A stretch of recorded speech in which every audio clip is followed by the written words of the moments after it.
কোটি কোটি বছর পর আজ আমাদের head chef is in the kitchen. বানাচ্ছেন চিকেন আলফ্রেডো পাস্তা।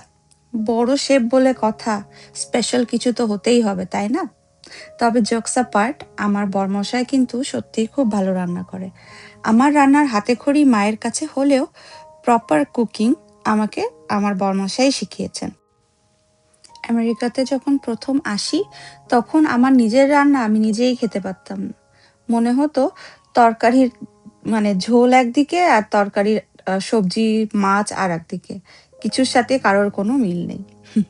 কোন তরকারির সাথে কোন মাছ যায়, কোন তরকারিতে কতটুকু ঝোল দিতে হয়, কোনো কিছুই বুঝতাম না। এই সবকিছুই তার থেকে ধীরে ধীরে আমার শেখা। বাসায় যদি কোনো গেস্ট আসতো তখন আমি কিন্তু রান্না করতাম না। সব গুছিয়ে দিতাম, কিন্তু রান্নাটা সেই করতো।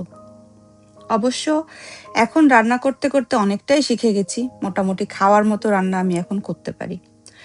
ও এখন বেশি টাইম পায় না রান্না করার, কিন্তু মাঝে মাঝে এখন স্পেশাল কিছু বানাতে ইচ্ছা করে, তখন সে আমাদের এরকমভাবে স্পেশাল কিছু বানিয়ে ট্রিট করে। যেরকম আজকে বানালো চিকেন আলফ্রেডো পাস্তা, যেটা কিনা চিকেনটা ম্যারিনেট করা ছিল, তারপরে স্টোর বট সস দিয়ে আজকে তৈরি করা হলো।